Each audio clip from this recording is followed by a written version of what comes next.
All right, everybody, welcome back to another episode of the Player B podcast. My name is Marcus Mercer, as always, joined by Rob Levins. Rob, how we doing? Better than I deserve. Bengals were playing football in late January, so we're doing Oh well. We're doing well. man, Who day? just I can't even get into that with you right now. As a massive Browns fan, coming Sprinting from out of the gates. sprinting out of the gates, yeah, there's been a lot of messages back and forth where you have the upper hand right now in the football It's not season, often. but your Bengals are competing for an AFC championship. It kills me. I like Joe Burrow, but can't, it is what it is. So Gotta love it. Gotta but love it. we have plenty of golf to talk. Yes, we We have do. a special guest on here today. We have Billy Richards joining us. Billy, how we doing? We're doing great. Who dat? We're going to beat them Bengals. Nobody That's this year right. so far. So congratulations on that one. Yeah. Forgot I had the Ohio boys on here at least. Yeah. So for sure. No, great to be on. Happy to be on here with you guys tonight for sure. Doing pretty good. Yeah, we'll get into it real quick. So I guess Houday, you just gave out a little Houday. Are you a football fan? Are you a Carolina Panthers fan? Who's your team? Yeah, so I grew up in upstate New York, so Jets, with a father who's a Jets Mets guy. So I was born into that, absolute a nightmare that is. But used to live in Charlotte, so I did find myself going to some Panthers games. I do keep tabs on them as well. But I'd say, my allegiance is to Gangrene for sure. Oh man, there you go. I don't want to pile on. It's a tough scene. It's a tough scene. So, but my big sports team is the Carolina Hurricanes. So I live right here in Raleigh, and they're our only major sports team here in the Triangle. So, and I'm a hockey guy at heart. So I go for the Hurricanes as much as possible. Do they still do the Ric Flair videos in the arena there? I've been to one Canes game actually, and this was years ago. I was in grad school, so this is almost 10 years ago. Not that I'm aware of. I don't think so. And I go to pretty much all of them. I'm a season ticket holder, so they might have done away with that. But at one point, they used to do. Or does that just have Ric Flair videos playing after like goals or on a power play or something like that to get the crowd hyped, and he would do it. That might just talk into how Billy is at those games if he doesn't know what's going on the big screen. He's like, exactly. He's like, I couldn't tell you. Partaking in the festivities. Usually there's some yelling about officiating, So I like it. Well, I'm not a huge hockey guy. I do enjoy watching hockey, but our Blue Jackets aren't playing too well here recently, so we need to get them going a little bit. But anyway, thanks for coming on. We wanted to have you on. If you don't follow Billy, his Instagram handle is at Carolina_Pines_golf. And Billy's doing some pretty awesome stuff on Instagram with photography and showcasing all the courses down there in the Raleigh, Pinehurst, North Carolina in general area. So awesome follow. I came across him on Instagram, wanted to chat. There's so many courses down there I want to get down to play, but I guess you said you're a New York guy. Maybe give us a little bit about your background. You were telling us earlier, you grew up in upstate New York, but played some other sports other than golf, and picking up golf here as you're down in North Carolina. But maybe tell us a little bit about where you're coming from and how you got into to the golf scene down in Raleigh. Yeah, so I like you said, grew up in upstate New York, and then wanted to get out of that crazy weather, really the winters, and moved down to Charlotte in 2015, and met a girl, and the rest was kind of history. We ended up moving up to Raleigh with a new job that I got, and that's where I'm at now, and I've been there ever since. And we were living downtown at the time, and when we first moved up here, and I just I needed a way to get outside. I had played golf a couple of times this summer with some of my friends growing up, but I was never one that was really into it. I spent my money on other things and just didn't, really give it the time. But I went with a group one day and I just had a ton of fun, and it was like $45 or something like that. And the course was like way nicer than anything I'd ever seen, up in upstate New York at the Muni tracks that I was playing up there. So, I kind of got the bug that first day, and and started to get more into it over the next couple of years. And, you know, nothing to do with photography. I mean, I would pull out my phone every now and then, but really just kind of started to try to, you know, okay, can I break 100, and can I get down to 95, 90? And then, you know, really just started to kind of dial it in from there, and got it in. But the Raleigh area where I live is just, I mean, an absolute hotbed for golf. There's so many good golf courses that are accessible. It almost made all the sense in the world to pick the game up and start playing. And So, you can play year round. So that's, I mean, as Yes. we talked about living in Almost. cold weather. Almost year round. The last 3 weeks, we've actually had snow every week. Again, that have ruined That is true. our golf plans. I did see the white stuff start falling down by you, so I was like, that pretty much shuts the city down, doesn't it? It really does. Yeah. But you know, it also makes for some opportunities to get out there and take some unique pictures. Yeah, so for sure. I was maybe risking a life early the next morning to get out there, try to get to a course. But I just realized, Rob, that we did not kick off the show. This may be the first episode of the show not talking about weather, kicking it off. That's a good point. Yeah, usually we say better than I deserve. How about you? Well, we talk boom right into the weather. Wish it was a little bit warmer, but yeah, we made it 5-10 minutes into this thing, and long tease on the weather talk. Yeah, so that's cool, man. So you're picking up golf. Have you? I guess what's background in photography, because you're doing some unbelievable stuff with photos and some drone videos and stuff like that. Have you always been into photography? Is that something you picked up as well? So not at all. I haven't been in photography other than again, just, I've always thought I've grabbed my iPhone and taken pictures of stuff that I thought looked cool, but I've never been, anything compared to, these guys who've taken classes and done photography all their life, and, had cameras in their hands since they were 10 years old. And so it's really something that I got into, I would say. Initially, I created the account because I was posting too many golf pictures on my personal account, and people were like, "Yo, all you do is golf." And I'm like, I'm gonna try to create another account for this to kind of house all my stuff. And at the time, it was really just iPhone pictures.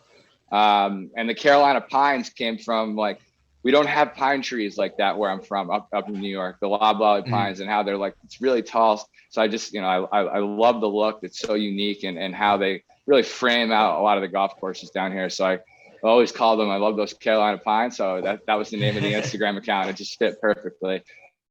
Yeah. It's funny how that stuff kind of evolves, because I don't want to speak for Rob, but it kind of created Punch Out Golf, my Instagram handle, in the same way. It's all I really do on Instagram is look at golf stuff anyway. So, just create an account to kind of share some of the courses and talk about that. And then it's turned into literally I don't even check my personal Instagram anymore. I'm never on. No, you're absolutely right. Exactly. I go 6 months without even, posting a thing on there. And I'm like, oh my gosh, I got to put something up there, a picture of me and the wife or something like that. But it kind of just, and then they hit a certain point where I started, like you said, I created the account. I had some iPhone photos there, but then I started following some guys Fried Egg was a huge one. And seeing some of the videos that Andy was doing with the drone. And I'm like, man, this is so cool. I love the music that they're putting, and how he was just how you can showcase the course with the drone, and really from a totally different angle. And then guys like maybe Christian Half-Life, his Instagram really kind of caught me at first. And I was like, man, these photos are really unique and different. And they're not just typical golf course photos that you would see in Golf Magazine or something like that. Yeah. So I kind of got more and more into it and trying to experiment. And finally one day I was like, I'm buying a drone, and, going through that process and kind of just experimenting with it and growing. And, I look at stuff that I did even, 6 months ago, and I'm like, oh, that's not so hot. And I wish, but you're growing. I think it's part of the process, and I'm learning new stuff, every month. I've probably been on the biggest hiatus right now, and I've been in a couple of weeks, because I can't shoot anything. Everything's dormant down here. We've got snow on the ground. Yeah. So I'm ready to go on an absolute spree. Next week, I'm headed down to Kiowa and then down into Florida from there. So there will be some good opportunity to get some photos and content there. So on this trip. Nice. That's what I was going to ask, is if you had any trips coming up to kind of escape and get some shots. Is there any other place that you're just kind of like bucket list? Like I want to get to X, Y, or Z anywhere in the country. I'm sure there's a laundry list, but if you had to pick kind of one spot you wanted to go. I mean, I think the easy answer is always to say Bandon, because that's the Mecca right now. Yeah. But I think realistically, I probably won't be getting there. I said to the wife earlier, I'm actually not getting. I'm sick of saying the fiance because our wedding has been postponed for so long. It was actually happening in April. So this year is not going to be a Bandon year, I think, for me. But I'd say Wisconsin is really where, like I said, the number one place I want to go check out. I've had some buddies go up there recently, and between Sand Valley, Erin Hills, Lasonia, the list just goes on of the stuff that I've seen up there, and I've got to get up there and check it out. I would say so. I've heard the same thing. That area's got some amazing golf courses to play and obviously shoot on your end, obviously. So that would be a pretty sweet place to go to. Yeah, no, for sure. The thing that drives me nuts about, planning a trip to Wisconsin or down where you're at in North Carolina is all of those courses are accessible. They may be expensive, but they're public and you can play them. Yeah. You come to Ohio and all of our best courses, I shouldn't say all of them, but a vast majority of the best courses here in Ohio are all private clubs. And unless you know somebody, you can't get on them, and it drives me nuts. New York is the same way. I mean, it's very similar to New York. It's, I go home and it's like you really gotta know people to get on some of the best clubs. One of the best golf states in the country, but you never really know it if you're part of the general population. Right. Yeah, exactly. I was talking to my wife about that too. She's always like, where would you want to go play next? And I mentioned Wisconsin because, Sand Valley and Mammoth and all those places. And it's like, you can get on them. You got to pay for it, but they're accessible. And it's just you just can't do that here in Ohio. We have a couple that are really, really good public courses, but it's like all the if you're looking to play the name brand courses, they're all private. So it's stinks. And I think that's what's kind of allowed me to create I don't know if I want to call it a niche, but get into what I've done down here with Carolina Pines and the Instagram and having all these amazing courses that are accessible down here and to be able to go show them off and go, kind of get out there and take pictures and, access the course and then have other people say, oh, this looks great. Let me go out and come check this place out too. So 100%. That was one of the questions I was going to ask you was so, you're photographing all these courses and they're unbelievable. Are you playing a lot of these courses? Are you playing all of them? Are you just going out to photograph some of them that, you gain access to? What does that look like for you? Yeah, so I usually play at some point every course that I shoot, I would say. Now, I found early on in the process that I'm not a good enough golfer to be able to multitask, and especially with a drone. When it comes to the drone, so I really try to do morning or evening shoots before I play. I'll get to the course, when it's dark, to make sure I try to get some, really as good light as possible. And same thing on the back end when the sun's setting.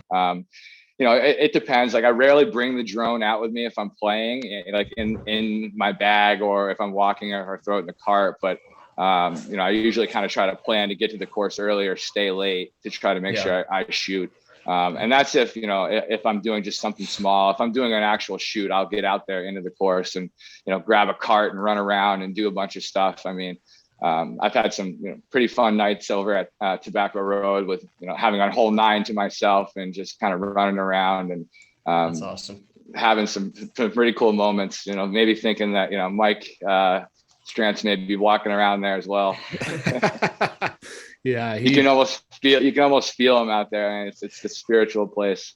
Well, we'll get into that, but that's a place that's high on my bucket list. That might be the next one that's up on my bucket list. But that I guess that's something that's kind of cool that I didn't realize until probably this year when I I started playing some rounds with guys that are more into photography than I am.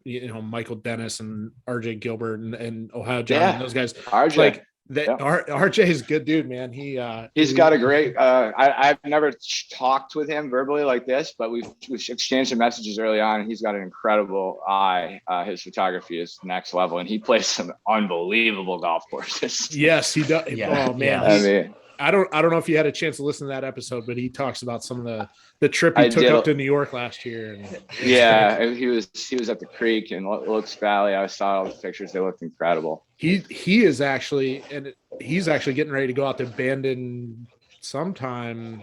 I don't know. I saw a thing on his Instagram. I think early this spring he's going out to Bandon. So nice. But anyway, I guess what I was getting at is those guys that have drones, Michael Dennis has a drone and all that stuff. I played with him out of Virtues, of course, here in Ohio. And I was like, oh, this would be a cool, hold a drone and blah, blah, blah. Well, I'm an idiot and I didn't know how that works. So, it's to your point, he had his camera out and he was shooting holes and things like that. But then we finished the round and he hopped on a cart and went back out with the drone and got all those cool shots at sunset and all that stuff. And I'm like, oh, this is how it works. You can actually do a lot in like 20, 30 minutes. If you kind of carve that in and just kind of get out there and run. And I kind of leave my buddies behind and I'm like, you can leave or get out of here for a little while. I'll definitely shoot a handheld camera during the round. That's not nearly as distracting for me. And none of the guys I usually play with really care about it. I mean, I'm usually always super respectful, but as far as the drone goes, I try to do it early, really before when the grounds crew is out there. Is actually because you can get some amazing shots of them rolling the greens, and a lot of times the condensation coming off or whatever. It just looks phenomenal that early in the morning. So I try to do that. And then once the course gets populated, you really don't want to be flying a drone over people. And it kind of takes the look away from, if there's 3 carts or 4 carts in the middle of the fairway, it's like, right. It doesn't look nearly as cool. I mean, you can edit them out, but it doesn't look as cool. Yeah, so. Nice. I can see that. What do you think, Rob? You want to hit our at the turn questions?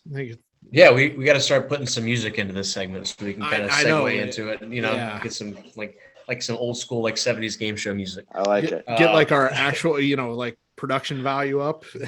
Yeah, right. Instead of just this. So Billy, we kind of started a new little segment here. We call it our at the turn questions. It's just 9 kind of fun golf questions just to get to know you and shoot the shit a little bit. So Rob, you want to start it off this time?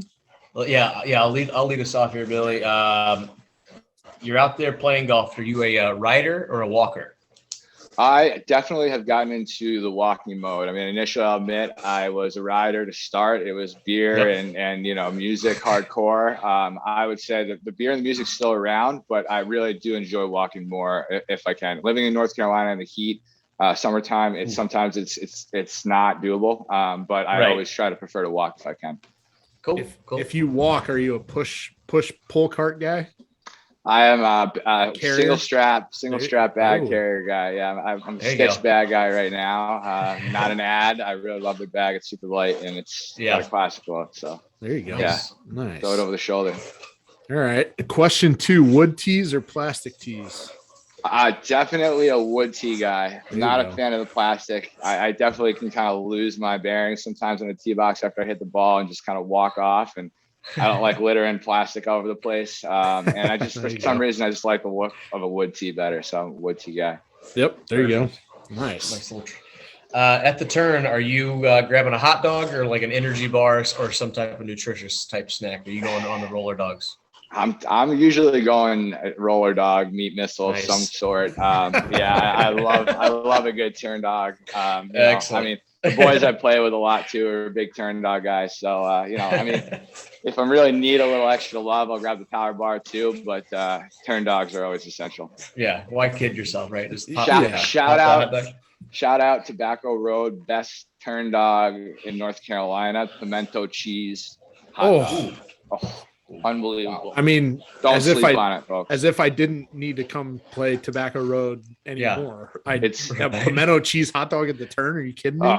It's unbelievable. It's unbelievable. So funny story. I played Harbortown in March of last year, and I thought that was my wife rode along with me, and we both got dogs at the turn, and she's like, "That might be the best hot dog I've ever had." I was like, "I mean, we just got to come back." South Carolina, yeah, they have good. No. Kiowa had a good turn dog too, but it's something about the pimento. I got to give it the tobacco. So turn dogs all day at the turn.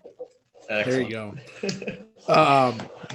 All right, so you're playing a hole, miss the green, you're chipping onto the green. Are you a bump and run guy or a flop shot? You keeping it low or hitting it high? Yeah, so that's an evolving conversation. I've learned that I'm a bump and run guy. Initially, when I first started, I'm like, oh yeah, I can hit these flop shots, no problem. But I'm not that guy. I'm a skull. I'm a skull it over the green or chunk it guy when I try to do that. So nice little bump and run for me with maybe a little pitching wedge or something has been working out much better. So there you go. Nice. Yeah, that's been a popular answer. I think it's fun to hit the flop shot when you can pull it off. But yeah, I think the high percentage plays to get that puppy on the ground. Yeah. You kind of alluded to it earlier, but I'll ask you anyway in case your stance has changed in the last 30 seconds. Music on the golf course, yes or no? Yes, definitely a fan, but I do understand the people who don't want it. At least I won't play with you pretty much, but I'll turn it down when we're near your tee box or near your green for sure. No, I'm a big fan of music on the course. I mean, do you have any special playlists or artists or any theme genre, anything like that, or you just kind of? I listen to a lot of, I'd say a lot of Iration, a lot of Grateful Dead, a lot of Fish on the course. But I mean, I listen to a lot. I have a big golf playlist that I kind of just chuck stuff on, and it's a giant mix of stuff, but keeping the vibes high is always important. And I think tunes help that. So it's funny. I had actually I'd never heard of Iration until watching some of the No Laying Up videos. I don't know if you follow those guys, but they play with with Pooch Danny all the time. So yeah, they're a big reason. Like again, that I got into like trying to take photos of courses, and just because I was watching their videos, and I saw a video they did of the tourist sauce in the Carolinas, and that really was like, okay, you need to get out and go see these courses that they just went to immediately because they look amazing. And oh, by the way, these guys are pretty cool. They're pretty funny. And they inspired me to kind of get down there, check those places out. And that got me hooked on the architecture side of it. And then it just evolved from there, man. It's the bug took over. There you go. That's all it takes. Yeah. I have a feeling I know the answer to this question based on your previous answer, but hoodies on the golf course, yes or no? Yeah, I'm definitely a fan of hoodies on the golf course. I mean, it can be all sorts of weather down here in the Carolinas. So in the morning, I've very recently been in, layers of tights, a pair of pants, spandex, and then a polo with a hoodie on, and then then at the end of the day, you're in a t-shirt. So it's like, I think hoodies are basically the same thing as a quarter zip within reason. I mean, I don't think it should be a problem. So especially if it's a good looking hoodie. I mean, you don't want some like old ratty cotton beat up one. But I think it can be done and it can appease both sides, right? The guy who wants people to look presentable and the guy who wants to wear it. Totally. So I'm in on hoodies. Perfect. There you go. I appreciate that answer because I just think it's such a ridiculous argument, and it's like every month you see it pop up somewhere. It's like hoodies on the golf course. Are we really having this conversation? Well, you look at the clothing lines anymore, and every clothing line has a hoodie now. Like you look at Nike's got one, Adidas got one. Wearing my Johnny O. Torrey Pines hoodie right now. There you go. I wear this hoodie on the golf course a lot because I mean it's just so versatile. It looks, I get compliments on it. It's so. I've never had an issue with it, and even going places like Pinehurst and stuff. I mean, people don't care. If it's cold, it's cold. Be comfortable. So, what is in the bag, Billy? Do you have blade irons or cavity back? You need some help on those irons, or are you a gamer? I would say it's kind of like a hybrid in the middle there. I'm playing the P790s right now. So it's, it's not quite a cavity back, but it's got a little love back there, but it looks pretty thin. So that's what I'm going with the irons. And I just had a sim driver break on me. Unfortunately, going into a golf trip week, guys, too. Tough scene. Tough scene. Tough scene. Yeah. So actually, it didn't break. It's just I can't adjust it. I couldn't get the top off. So again, not an ad for TaylorMade here, but they are very, very generous, and they so I sent it back to them, and they said that they can't fix it, so they're sending me a brand new Stealth. Holy shit! I was getting ready. There you go. I was getting ready to make a joke and say, "Hey, reach out, shout out TaylorMade, see if they listen to the pod and send you a Stealth." Well, hey, yoke on my face. They're sending you one. Shout out TaylorMade. Not an ad. Customer service is really good because they don't make the sim anymore, so they can't send me one of those. So the guy called me the other day, and I'm like, "Are you sure? Is this okay? Fine." Yeah. Do I want a new driver? Sure. Twist my arm. Yeah. I'll take it. But yeah. So using cool. Mostly TaylorMade stuff right now, but I was gaming Nike stuff for the longest time there. So I just kind of bought my first legitimate set of golf clubs in the last year. Before that, it was a little bit. They were serious cavity back game improvement irons. Yeah. Nothing wrong with that. No, I get the help. Question 8. I may call an audible on this one. Favorite golf course beer? Do you have a go-to? I like that. So like not like sold at a golf course, but that I would go to, or that I would bring to a golf course or whatever to drink. And just any, if you had your ideal beer that you could drink on the golf course, what would that be? Yeah, so I would say probably this beer out of this R&D Brewing in Raleigh here. It's called 7 Saturdays. It's just a nice IPA, it's not too strong. It's not going to ruin your day if you have too many of them, but it's very drinkable, very crispy, lager there. So I would say the 7 Saturdays IPA from R&D Brewing. Also a big transfusion guy, though, I have to say. Oh, there you go. Yeah. Those are good. Those are good up for the golf course, and they can sneak up on you. It's unbelievable how much transfusions have blown up in the last year and a half. And maybe this is my bias or whatever you want to call it, but I feel like the Barstool guys, the Riggs and those guys have really blown up transfusions. It's crazy. They've pushed them pretty hard. Yeah. What they've done in their collaboration with Owens has been Owens Mixers has been pretty awesome. And I think, Owens has done a great job at partnering with them, but they've got a suite of other awesome cocktails too that you can get. But, I love stocking up on a case of Owens, little mini bottles and just hitting the course and doing that. So there you go. You're talking to a couple summer shandy guys. We all right. There you go. Big partial to the summer shandy, but can't go wrong with the transfusion.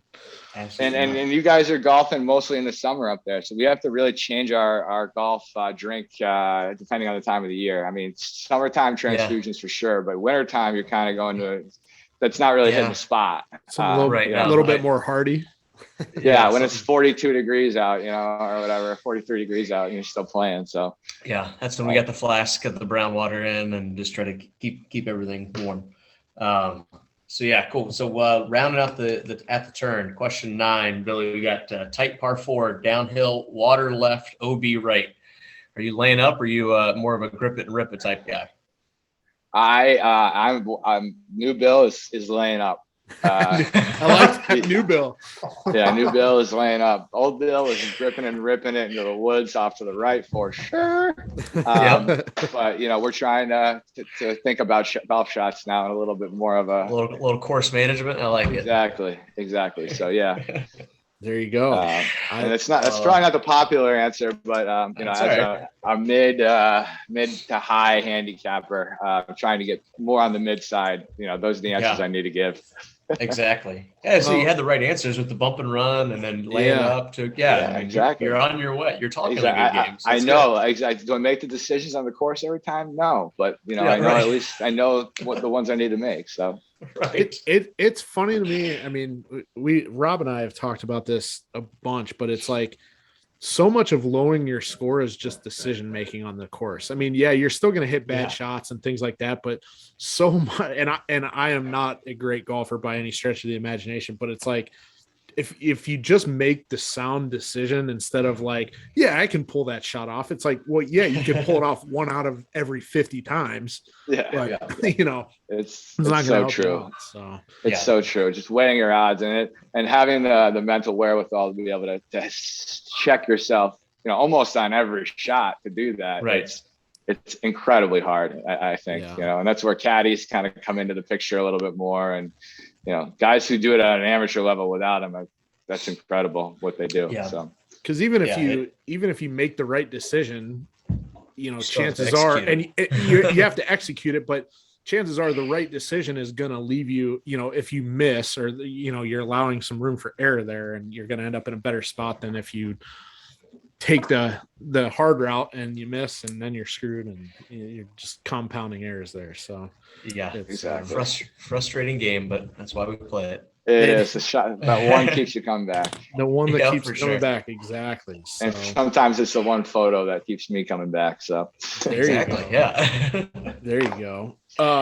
Well, yeah. So anyway, thanks for answering our at the turn questions there. We try and have a little bit of fun there. So I like that. That's cool. It's fun to hear some of those answers, but wanted to mention this to you kind of before we hit record here, but it's actually kind of perfect timing to have you on, because Rob and I are in the middle of possibly planning a weekend down in your neck of the woods. So I don't think either one of us have played golf in the Pinehurst area. Something we're going to be coming down with our wives for a weekend. We may have 2 or 3 rounds we can play. Just wanted to pick your brain on a few things, you know, playing golf in the Pinehurst area. Or is there a course you would say you absolutely have to get to? Is there a course you say is maybe a little overrated, you can skip? You know, what does that look like if you're someone that has played golf down there and you're telling somebody how to plan a golf trip? What, you know, where would you recommend? Where should people stay? All that kind of stuff. Yeah, I mean, so it's a tough question because, and the one we're going to be able to get into here, guys, because there's so many different options and ways you can go about it, and that's what's so exciting about the area is like you can have a super tight budget and have an amazing golf trip, and you can be ready to go spend a lot of money and still have an amazing golf trip, and everywhere in between that. So it really depends. You know, like roughly how many days, when you'd be kind of coming in. You know, my assumption is that you'd be coming in through Raleigh, flying into Raleigh, and then renting a car and driving down to the Pinehurst area. I'd say, you know, the first and foremost course that I would highly recommend, just because of the hype, the uniqueness, and it lives up to everything, is Tobacco Road. You know, we can talk about it in detail if you want, but you know, it's on the way to Pinehurst. I wouldn't say that hit it as an on the way type of place, because it's so much more than that. You know, it could almost be the focal point of your trip, because it's, you know, I'd want you guys to approach the round almost like that. It's that good. Such a crazy experience, but that is about 45, 50 minutes outside of Raleigh's airport in Sanford, on the way to Pinehurst. So like, I mean, it's literally, you're going to pass it on the way to Pinehurst. So I would say that, you know, that is a must do. I think if you're coming here for the first time on any trip, whether you play it on the way down in or on the way back out, or, you know, if you're staying in Southern Pinehurst area, it's still only 20, 25 minutes to get up to Tobacco Road again. So it's not like you're backtracking that much. But as far as lodging, you know, area goes and where would you want to stay? Southern Pines has a ton of places to stay, whether it be, you know, Airbnb options or Mid Pines, Pine Needles have great lodging options right on site. They have good packages that you can stay at. Mid Pines has a really cool old Georgian lodge that I think they're in the process of redoing some of the rooms. And then Pine Needles has a little bit more updated accommodations from what I understand. But they're right across the street from each other in Southern Pines. Obviously, you know, world-class golf courses right there. I have a little bit of a preference to Mid Pines lodging / course setup / downstairs bar. They have a porch that overlooks the 18th green. It's majestic. It's incredible. It's a vibe. They have fire pits out there after the round. You're out there there's a practice green right there. You're putting into the night. It's just a really cool place to stay. I'd be remiss if I didn't say anything about Tallamore Golf Resort. They have Tallamore and Mid-South within their purview or their properties. They have villas and lodging on site as well, right up the street from Pine Needles and Mid Pines. And they're probably right in the same type of price range. Tallamore has a Reese Jones course there that's really good. Mid-South has an awesome Arnold Palmer design that's really fun. That's a mostly private, but you can get on through working with Tallamore and staying over there. So I'd say, they do tremendous packaging at Tallamore that you can kind of essentially you can play Mid Pines, Pine Needles, Southern Pines, all through working with Tallamore. They package it all up for you, put you in a lodge, a villa of some sort. So, that's definitely a place to check out, as far as packaging goes. And then you've got the resort, of course. I mean, you can't forget about the resort. Definitely a higher premium over there. I personally haven't stayed there yet. It's definitely going to happen. That's one of these, probably this year. I'll break the bank and go down there and do it. Right now, you can't access Pinehurst number 2 or number 4 unless you're staying at the resort. And for that reason, I've yet to play the famous Pinehurst number 2 or Pinehurst number 4. Some drone shots of 4, taking some pictures there. But those courses are everything they're cracked up to be. They look incredible.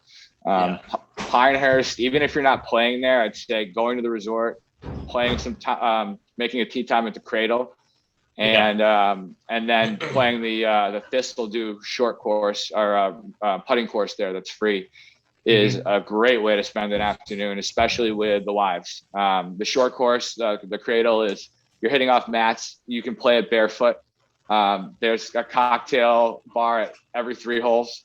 There's speakers like hidden in and all around the course, like sand trap speakers in the wire grasses. I mean, the place is, if I could put one golf course for the rest of my life, it would be the Cradle. There you go. Yeah. And you play it with like 3 clubs, like a couple wedges and a putter. And they give you a little burlap sack to take down with you. It's awesome. That's awesome. So I'd say definitely work in a Cradle day if you can, and because I think you can kind of bring the whole family into something like that. On the resort, I played Pinehurst number 3, which is a kind of a mini number 2, if you will. It's a Donald Ross that they redid. It's a short course, so it's like 5,500 yards. But from 150 yards in, it is absolutely diabolical. The greens are just as severe as number 2, and they're even smaller. The runoff areas, the false fronts, you got to be dialed to get around that place. But it's really a lot of fun. Nice walk, like 10, 12 paces tee to green, like you're right there. So that's a great, and it's on the cheaper side. I think peak season they're around 130 or around there. But definitely, I'd say Tobacco Road, and then really Mid Pines, Pine Needles, Southern Pines is just they're special places. I have to shout them out. They're all Donald Ross designs. They've all been renovated. The latest was Southern Pines opening with Kyle Francis renovation there happening in September that they just finished up, and it's spectacular. I'm sure you guys have seen a couple of the pictures that we've put up there and maybe a couple of the videos, but it's probably my favorite of the 3 now. And I never thought I would say it would beat Mid Pines because I love that place, but it's a must play when you go down there, I'd say. So Southern Pines is definitely a must play right now. It's that good. Rob and I haven't even talked about this yet, but that idea of Mid Pines, Southern Pines, Tobacco Road is kind of I've been looking at courses and things like that just to kind of see what might make sense, and that seems like it could be a pretty good pretty good Marcus, weekend that's a top tier trio, whether you have a preference for Mid Pines or Pine Needles. It's an interesting year to play Pine Needles because they're having the Women's Open there in early June, which is how often you get to play a course in US Open conditions, right? They usually overseed all those courses this time of year because people want to come down, they want to play green fairways. The USGA said, nope, no overseed this year at Pine Needles. So they are down with the brown, and that place is going to come. I mean, it's going to look phenomenal come May as they gear up for an early June open. So that's something to keep in mind too. If that is across the street, but a trio of Southern Pines, Mid Pines, and Tobacco Road is about as good as you can get that weekend. Can't beat it. I'm just jotting this stuff down. I was gonna say, taking notes here, but yeah. And you'll spend like probably half of what you would spend, if not more, playing Pinehurst number 2 and 4. Right. And it's nothing to take away from those courses. I mean, I think those have got to be played at one point when you have the right crew and the situation aligns and you can make it happen. But they're expensive. There's no denying that. Yep. So. Yeah.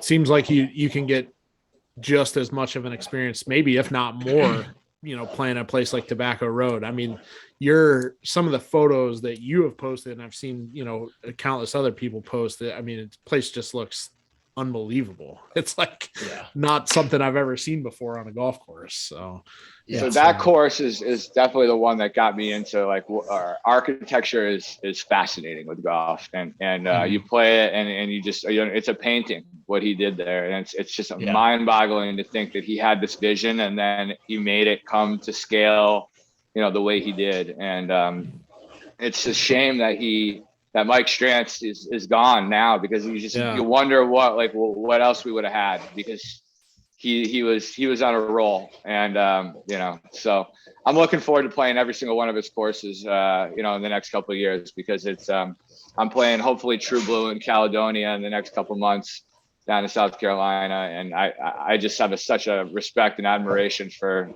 his courses. So can't beat it.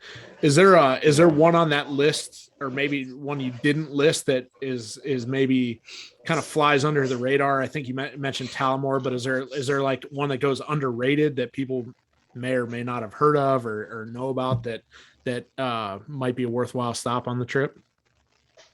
Yeah, so I'd say both Mid, South, and Tallamore are definitely, I hate to call them underrated, because they're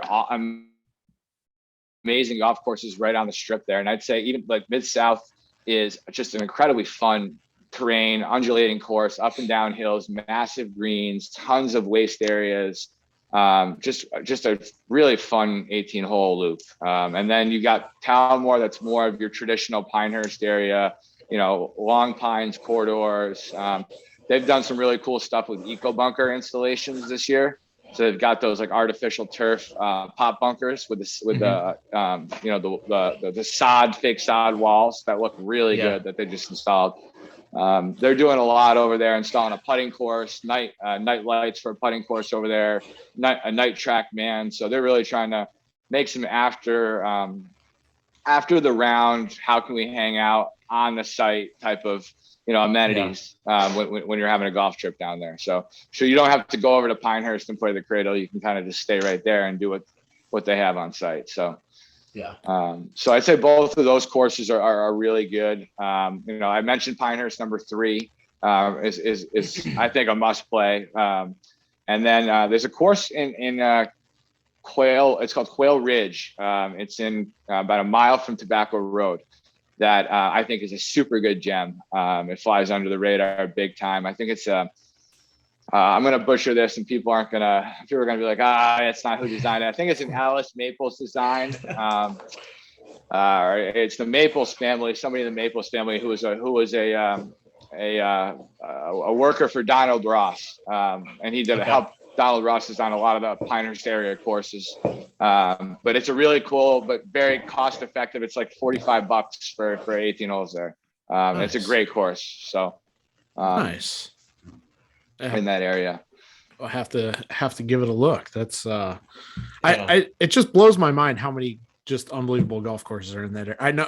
I mean, I'm sure you hear that all the time, but it's like, you're like, oh, this course is a mile down the road from Tobacco Road, and it's unbelievable. It's like, right. Yeah. Well, because I'm trying to like put my head around it.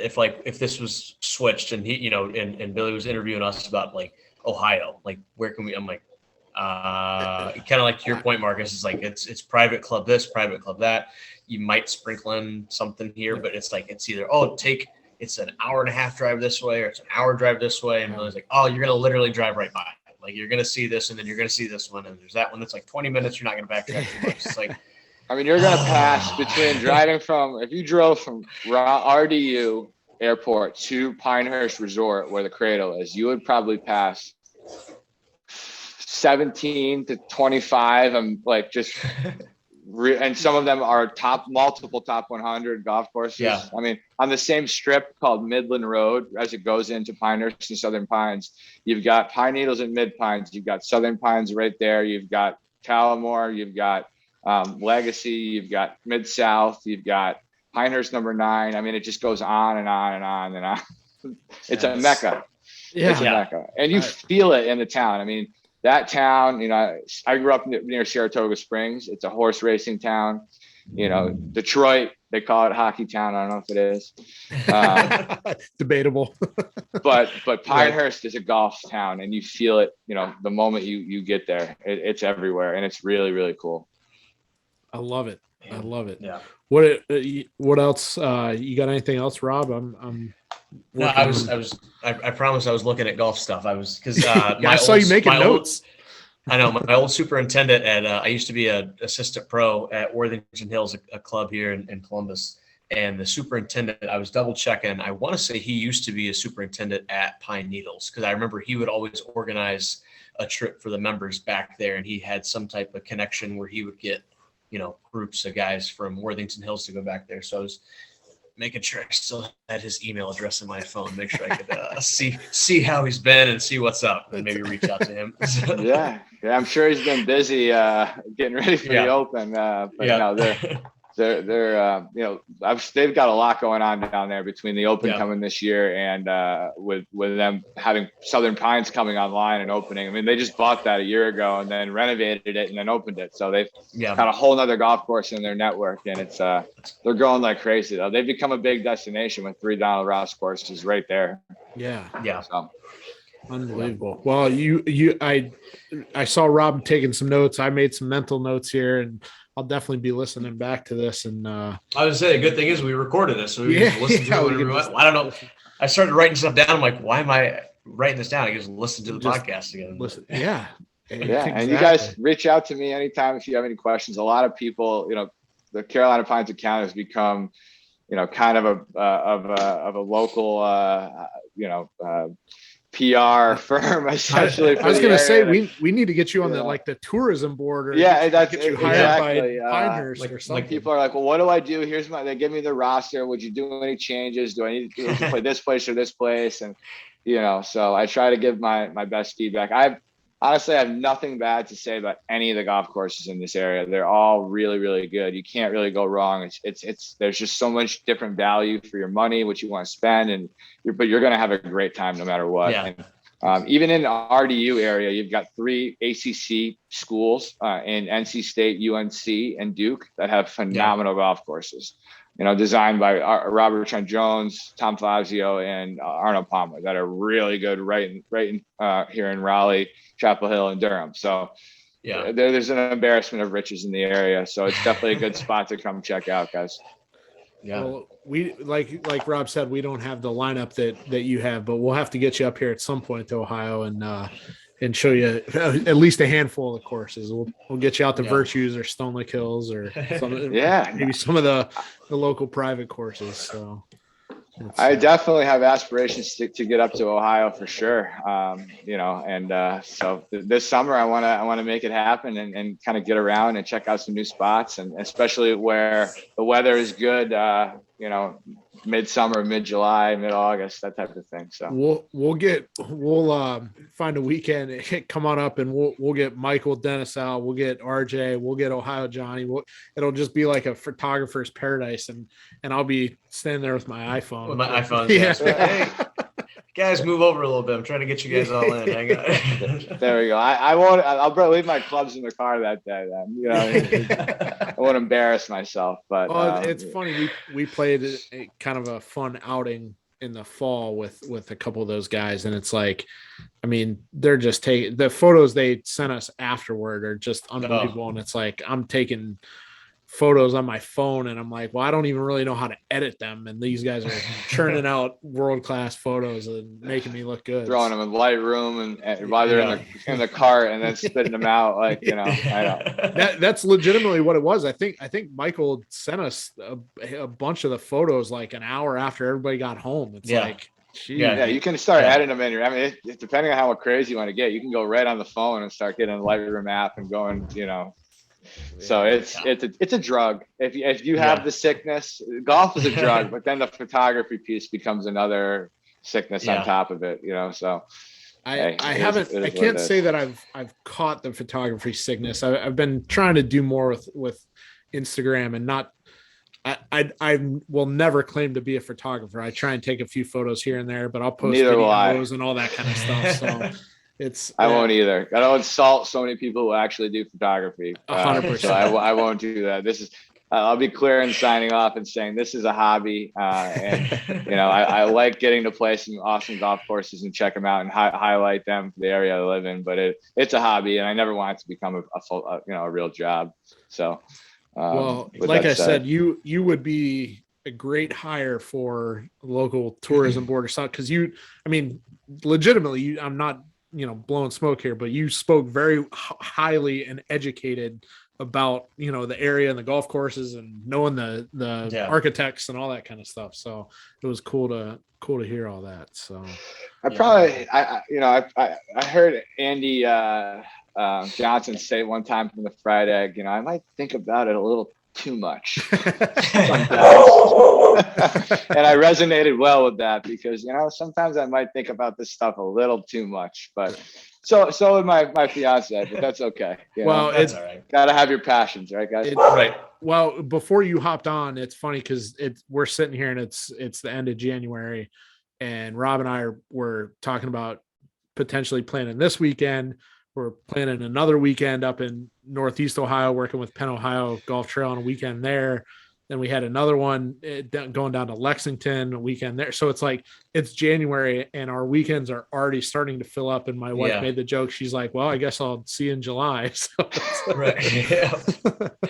Yep. Yeah. Pretty much. It's like, but I mean, at this point in January in Ohio, that's really all we can do is just get excited and plan trips. Yeah, exactly. It's going to be like The Shining otherwise. So you got to just do something. So exactly. So hopefully there'll be some good stuff to come in the next couple of days too. We got some exciting spots that we're going to check out and nice. Maybe not even play as much as just shoot. And then as we get into Florida, we'll play a little more, but oh, I'm definitely excited to see what you got coming because honestly, sure. I mean, like I said, your Instagram profile has been pretty awesome. Your account, you post unbelievable videos and stories. I get on there and I'm like, I don't know how he does this. It's unbelievable. It is pretty sweet. Thank you, I appreciate that. Yeah, pretty cool. Yeah. But I appreciate you guys having me on. It was awesome chatting with you guys, and I look forward to listening on future podcasts and. Staying in touch and definitely hopefully try to get a round in Ohio or North Carolina or whatever this year. But anything you guys need in terms of info about the area, let me know. It could be a resource. For sure. We may be reaching out here very shortly as we look to plan some things out. But yeah, people can get in touch with you on Instagram at Carolina_Pines_golf. Anywhere else that you want them to check out or anywhere they should find you at. But that's pretty much it right now. Kind of keeping it to Instagram. I do have an email. You're not email a TikToker? Address, not a TikToker. Not a big Facebook guy either. I haven't. I am on Twitter, not under Carolina Pines. I'm kind of low key, just chirping and other hockey fans. Low key keyboard warrior. But no, really Carolina Pines is it for right now. And, we'll kind of see where it evolves. We've got some cool conversations going on with some brands and courses for 2022. And, nice. Really, like I said, just trying to keep it organically growing on its own and try to put out stuff that I find interesting and that I like. And hopefully people out there like it too. So. Cool. I'm sure they do. But yeah, we'll check out Billy and Carolina Pines Golf. Awesome follow on Instagram. Appreciate you coming on. And as always, give us a follow the podcast on Instagram at Punch Out Golf. New account, so we're still trying to build that up. But follow Rob at Club Tour Ohio and at Punch Out Golf, and definitely be sure to hit subscribe. We appreciate the support there, and we're looking to continue to grow the podcast and do some more with it. So we have some exciting things, I think, planned a little bit for early this spring as we get into golf season. It may still be pretty cold out, but we'll see where it goes. So get some golf done out there. Yep. At a certain point, it doesn't matter what the temperatures are, right? Exactly. You got layers. You got layers for that. Exactly. So, all right. Well, all right, Billy. Well, thanks again, man. Thanks. Definitely. Billy. Thank you guys. Have a good one. Yep. We'll talk to you. Adios.